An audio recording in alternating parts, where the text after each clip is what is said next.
Surah Al-Furqan ini surah ke-25 dalam urutan Mushaf Utsmani setelah surah An-Nur. Ya, diturunkan di Mekah atau Makkiyatun sebelum Nabi hijrah. Jumlah ayatnya 77. Ya, Al-Furqan itu apa artinya? Pembeda. Ya. Makanya ada pesantren Al-Furqan. Ya. Pesantren para qari'ah. Nah, si Faza itu dulu waktu sanawiyah itu 3 tahun di Nurul Furqan, cahaya Furqan, cahaya Al-Qur'an. Nah, Al-Furqan juga bisa diartikan pembeda. Bisa juga di Al-Furqan itu artinya adalah nama salah satu dari Al-Qur'an. Jadi Al-Qur'an itu namanya banyak, Pak. Ada Al-Qur'an, ada Alkitab, ada Al-Furqan, ada As-Sifah. Nama salah satu dari Al-Qur'an. Az-Zikra juga nama salah satu dari Al-Qur'an. Jadi namanya banyak. Ya, namanya banyak. Al-Furqan, Al-Qur'an, pembeda. Pembeda yang baik dengan yang buruk, pembeda antara yang halal dengan yang haram. Bismillahirrahmanirrahim, dengan nama Allah yang Maha Pengasih lagi Maha Penyayang. Tabarakalladzi nazzalal furqan. Jadi ayat ini diawali dengan kalimat tabarak. Ya. Apa itu tabarak? Sama ketika nanti kita bahas dalam surah Al-Mulk. Tabarakalladzi biyadihil mulk. Kali ini adalah tabarakalladzi nazzalal furqan. Tabarak itu artinya adalah tafa'al. Tafa'al itu artinya awalnya barokatun, al-barokah. Tabarak adalah keberkahan yang terus menerus, keberkahan yang istiqomah, berkahnya terus dapat. Makanya kalau orang mewiridkan surah Al-Mulk, hidupnya berkah. Nah, nenek-nenek ini pada hafal. Tabarakalladzi biyadihil mulku wa huwa ala kulli syai'in qadir. Maka surah ini di surah surah Al-Mulk itu sebelum tidur kita sunnah baca. Kalau kita membaca surah Al-Mulk sebelum tidur, wafat kita tidur, maka dijauhkan dari azab kubur, azab siksa kubur. Tabarak ya. Nah, kalau ini sama dengan surah Al-Mulk diawali dengan kata tabarak. Jadi tabarak itu artinya berkah yang terus menerus. Jadi berkahnya terus menerus dapat. Tabarakalladzi nazzala, Allah ya memberikan ya keberkahan terus menerus. Ya, apa maksudnya? Maha berkah Allah, maha suci Allah, alladzi nazzal furqan, yang dia Allah telah menurunkan Al-Qur'an. Ya. Allah telah menurunkan Al-Furqan. Furqan itu adalah Al-Qur'an. Al-Furqan artinya adalah pembeda antara yang hak dengan yang batil. Pembeda antara petunjuk dengan kesesatan, pembeda antara penyimpangan dan pengarahan, pembeda antara halal dengan haram. Ini halal, ini haram. Al-Furqan. Itulah Al-Qur'an. Jadi maksudnya artinya adalah maha suci Allah, maha berkah Allah, maha suci Allah yang telah menurunkan Al-Qur'an. Ala abdihi, kepada hambanya. Siapa hambanya? Yaitu Nabi Muhammad sallallahu alaihi wasallam. Saya tanya, kita ini hamba Allah atau bukan? Hamba Allah, kita yang ngaku. Kalau ini Allah yang ngomong, abduhu, hambanya, hamba Allah. Sama dengan ayat subhanallazi asra bi abdihi, maha suci Allah yang telah menjalankan hambanya. Kita disebut hambanya bukan, belum tentu. Yang hanya disebut hamba, yang diakui sebagai hamba Allah hanya Nabi Muhammad. Kita hamba Allah, iya, kita ngaku. Namanya ngaku murah.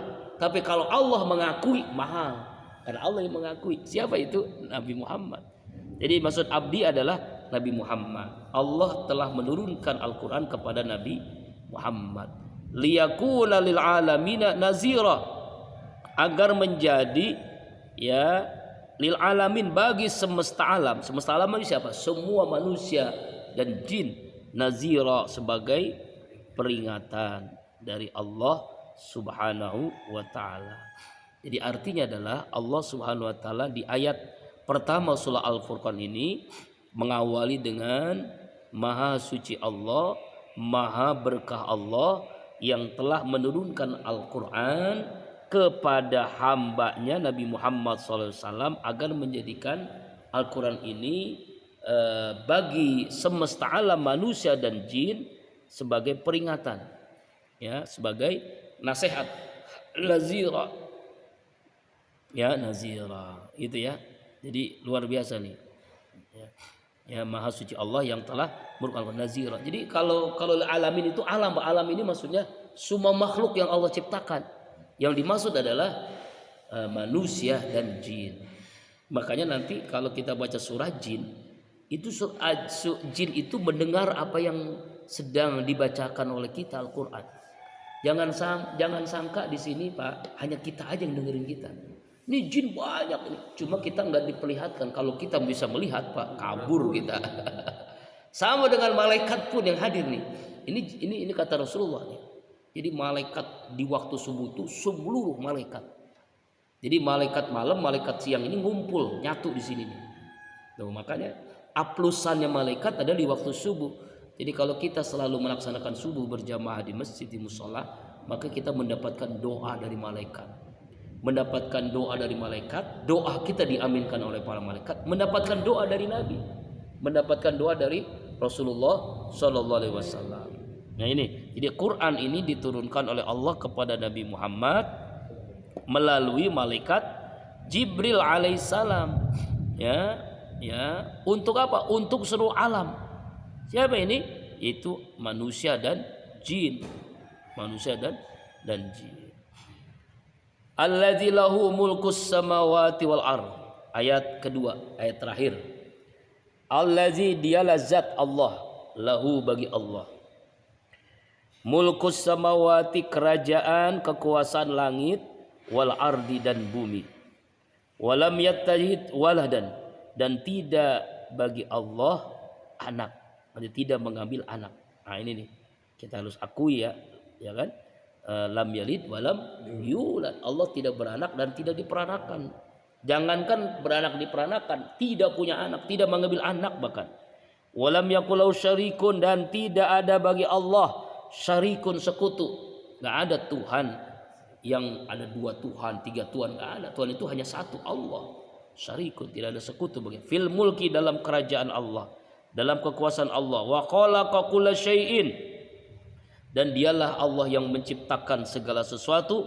Faqaddara taqdira, lalu Allah menetapkan ukurannya, takdira, dengan ukuran yang sangat jelas.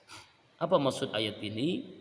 Ini Allah sekali lagi mengungkapkan kepada kita bahwa dialah Allah pemilik, penguasa, maliki yaumiddin, malikin nas, mulkus samawati wal ard, penguasa langit dan bumi, kerajaan langit dan bumi, semuanya Allah yang berkuasa. Ya, maliki yaumiddin, malikin nas, ya kan? Mulkus samawati wal ard. Kemudian di ayat ini juga walam yatajwala, dan Allah tidak punya anak. Allah tidak mengambil anak. Ya, yang lebih jelas di dalam surah Al-Ikhlas. Qul huwallahu ahad, Allahus samad, lam yalid walam yulad walam yakul lahu kufuwan ahad. Lam yalid walam yulad, tidak pernah beranak dan tidak diperanakan. Kita harus yakini ini. Sebab orang-orang Nasrani, orang Kristen, dia Tuhannya Allah, tapi Tuhan yang punya anak yang namanya Yesus itu, ya kan? Isa binti Maryam, Yesus Kristus itu. Nah, itu orang-orang Nasrani, orang Kristen kan. Nah, makanya di sini Allah jelaskan Allah itu tidak punya anak. Orang-orang Yahudi juga mengatakan Allah punya anak. Anaknya siapa? Malaikat Jibril. Malaikat Jibril sebagai anaknya katanya. Nauzubillah. Kalau orang Nasrani Nabi Isa anaknya, kalau orang Yahudi malaikat Jibril anaknya. Astagfirullah. Makanya di sini sangat jelas walam yattakhid waladan. Allah tidak mengambil anak. Allah tidak punya anak. Walam yakul lahu syarikun, dan Allah tidak punya sekutu. Tidak ada teman. Allah itu ya Esa. Ya, qul huwallahu ahad, ahad. Makanya surah Al-Ikhlas itu Pak, kita sunnah membacanya ya ketika masuk rumah. Kalau kita masuk rumah baca Al-Ikhlas, maka kita akan dijaga oleh Allah, dan penghuni rumah dan tetangga rumah kita akan mendapatkan keberkahan dari apa yang kita baca itu. Tuh. Ya. Ya, makan Pak Anies katanya baca Al-Ikhlas, ya, perbanyak baca Al-Ikhlas seluruh relawannya. Nah, supaya kita menjadi hamba-hamba Allah yang ikhlas. Nah, ya, syarikun, tidak ada bagi Allah itu adalah teman, ya, tidak ada sekutu. Fil mulki, dalam kerajaan Allah, dalam kekuasaan Allah. Allah hanya esa, hanya berkuasa satu-satunya. Dialah Rabb, ya, ilah, Tuhan, dialah yang berkuasa. Wa khalaqa kulla syai'in, dan dialah Allah yang menciptakan segala sesuatu. Faqadara taqdira, dan dialah yang menetapkan aturannya dengan aturan yang sangat jelas. Ini bumi berputar, ya kan? Pada porosnya juga berputar mengelilingi matahari, planet-planet. Tawaf semua itu dalam rangka apa, Pak? Dalam rangka zikir. Semua yang ada di langit dan bumi itu berzikir kepada Allah. Ayatnya apa? Yusabbihu lahu ma fis samawati wa fil ard wa wal azizul hakim. Bertasbih apa-apa yang ada di langit, apa-apa yang ada di bumi. Maha perkasa Allah lagi maha bijaksana. Jadi semua yang ada di langit itu bertasbih, berzikir kepada Allah Subhanahu wa taala, ya. Dan zikirnya sama dengan orang-orang yang tawaf. Makanya orang-orang yang tawaf itu sama tuh. Jadi kalau kita lihat orang yang tawaf berkeliling Ka'bah, ini juga bumi juga berkeliling, matahari juga berkeliling, semuanya berkeliling. Itu dalam rangka. Semuanya malaikat pun berkeliling juga sama, dalam rangka bertasbih, berzikir kepada Allah Subhanahu wa taala. Ya, insyaallah minggu depan ayat yang ketiga. Hah?